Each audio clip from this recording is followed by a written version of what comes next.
what was it, last Monday? Was it this week, Coco, when we talked to you about Tua and what he did with the media when he called out his teammates for being late to meetings, and we did a whole segment about it?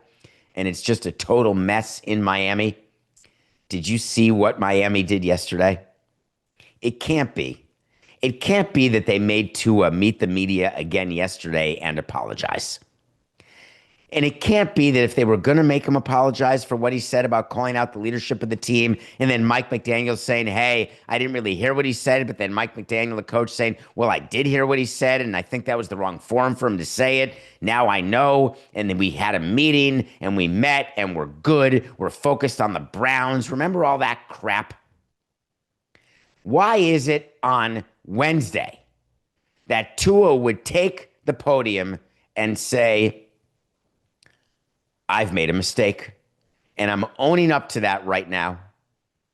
He opened his media availability with a prepared statement, which means that someone wrote it for him, which means that the Miami Dolphins brass somehow felt that it would be wise for Tua and for this 1-5 absolute crap team to turn their season around by sticking their overpaid, underperforming quarterback back out there to explain that what he said originally is not at all really what he meant. So he said, I've made a mistake. I've talked to guys on the team about it, talked to the leaders about it. Time out, Tua. Why wouldn't you have prepared? And where is the Miami PR department? Why wouldn't you say talk to the other leaders about it? Are you not one of the leaders of the team? And if you're not one of the leaders of the team, which I don't believe Tua is, then why in God's green earth did the Dolphins give him that outrageous contract?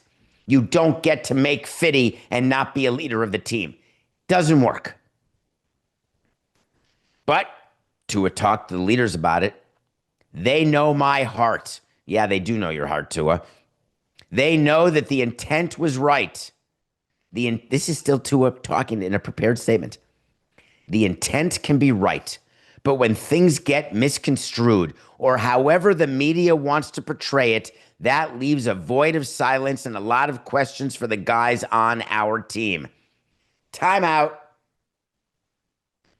Did we misconstrue what you said when you called out players for not attending meetings on time or coming at all? I'm just curious. Am I a moron? Did I misunderstand the words in my native language of English that you said? Are there different definitions for the construct of a sentence which states that players are not showing up to mandatory meetings? Is that like code for they're not mandatory meetings, or that they are showing up, but I didn't realize it's backwards day and what's up is down and what's left is right? Are you impugning the media that we misconstrued your statement? That is like the ultimate gaslight. Did the PR people seriously think that this was going to make it better? And then we're going to have Tua say, what happens in-house should be protected. None of that should have gotten out. So I want to publicly apologize about that. I want to move forward, and now I want to focus on the Cleveland Browns. This is the worst thing that they could have done. Stop with the eyes. We are together moving forward. We spoke, all of the leaders of this team, and we agreed that we need to be better. We are not a 1-5 football team, and we agreed to start showing that this Sunday against the Cleveland Browns.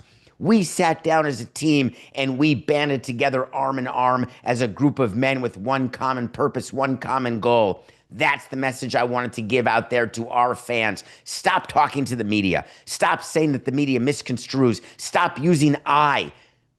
We're not buying it. It's so easy to get us to buy stuff as fans and media because all you have to do is write down a statement that makes sense, that passes the smell test. Instead, you sit there and you make things worse. And it happens time and time again. It's one of the questions you have to ask when you're going to do a statement. One of our favorite things on Nothing Personal. It's statement number 2.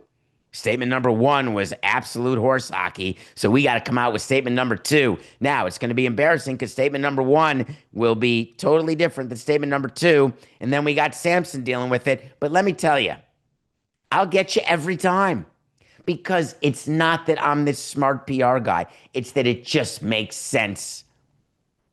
Preparing Tua to say a statement and he drops more eyes and how media. Come on. We can do better than that. Now, all of this happening before the Dolphins play the Browns is just a special kind of perfect because there is so much at stake this weekend.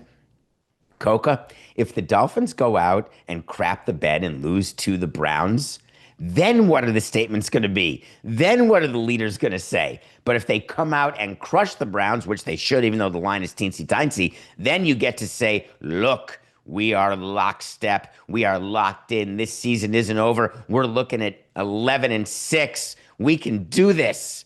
See you in the playoffs, baby.